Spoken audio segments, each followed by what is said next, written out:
Municipal contract కార్మికుల వేతనాలను పెంచాలని Telangana municipal workers front employees union CITU జిల్లా గౌరవ అధ్యక్షులు రమేష్ బాబు డిమాండ్ చేశారు.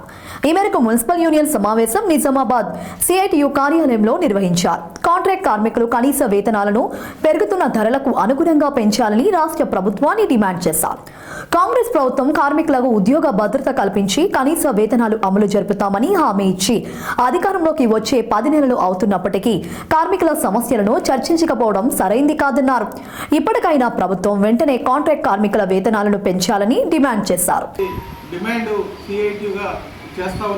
ప్రధానంగా గత 3 సంవత్సరాలుగా అనేక సార్లు ఈ గత ప్రభుత్వానికి కానీ ఇప్పుడు వచ్చినటువంటి కాంగ్రెస్ ప్రభుత్వానికి కానీ మున్సిపల్ కార్మికుల కనీస వేతనాలు అమలు జరపాలా, ఈరోజు పెరుగుతున్నటువంటి ధరలకు అనుగుణంగా కార్మికులకు వేతనాలు ఇవ్వాలా, అట్లాగే ఉద్యోగ భద్రత కల్పించాలా, గత ఎన్నికల కన్నా ముందు గత ప్రభుత్వం ఈ ప్రభుత్వం ఇచ్చిన హామీ మేరకు కాంట్రాక్ట్ అవుట్సోర్సింగ్ కార్మికులకి ఈరోజు పర్మనెంట్ చేయాలనేటువంటి డిమాండ్ తోటి ఎన్నిసార్లు మొరపెట్టుకున్నా ఈ ప్రభుత్వాలు స్పందించేటువంటి పరిస్థితి లేదు.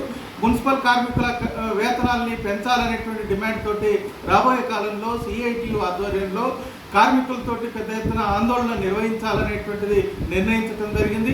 రాష్ట్ర వ్యాప్తంగా అన్ని మున్సిపల్ పరిధిలో ఇప్పటికే కార్మికులు తమ ఆందోళనను వెలుబుచ్చుతూ ఉన్నారు. ప్రభుత్వం స్పందించకపోతే రాబోయే కాలంలో రాష్ట్ర వ్యాప్త ఉద్యమాన్ని కూడా తీవ్రతరం చేయాలని సిఐటియు నిర్ణయం చేయడం జరిగింది. ఈ నిజామాబాద్ జిల్లాలో గతంలో మున్సిపల్ డ్రైవర్లకి ఏదైతే శానిటేషన్ కార్మికులతో సమానంగా 1000 రూపాయల వేతనం రాష్ట్ర ప్రభుత్వం పెంచిన దాన్ని అమలు జరిపి 3 నెలలు మాత్రం ఇచ్చి తిరిగి దాన్ని వెనక్కి తీసుకున్నటువంటి పరిస్థితి ఉన్నది. మున్సిపల్ కమిషనర్ గారికి అనేక మార్లు ఏదైతే కార్మికులకు ఇవ్వాల్సినటువంటి 1000 రూపాయల పెంచిన వేతనాన్ని అమలు జరపాలని 2 సంవత్సరాలుగా అడుగుతున్నప్పటికీ నేను అధికారులను కనుక్కొని ప్రభుత్వానికి రాసి దాన్ని అమలు జరుపుతామని హామీ ఇస్తూ ఉన్నాడు తప్ప అమలు జరిపినటువంటి పరిస్థితి లేదు. కార్మికుల పట్ల ఈ రకమైనటువంటి వివక్షత ఉంటే కార్మికులు మానసిక వేదంతో ఈరోజు పనిచేసే దాంట్లో కూడా ఇబ్బందులు పడేటువంటి పరిస్థితి ఉన్నది.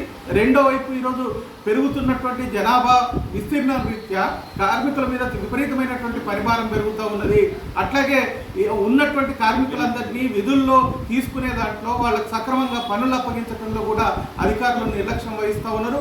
వెంటనే సరిపడా నియామకాలు జరపాలని, అట్లాగే పని భారాన్ని తగ్గించాలనేటువంటిది సిఐటిగా మేము డిమాండ్ చేస్తా ఉన్నాం.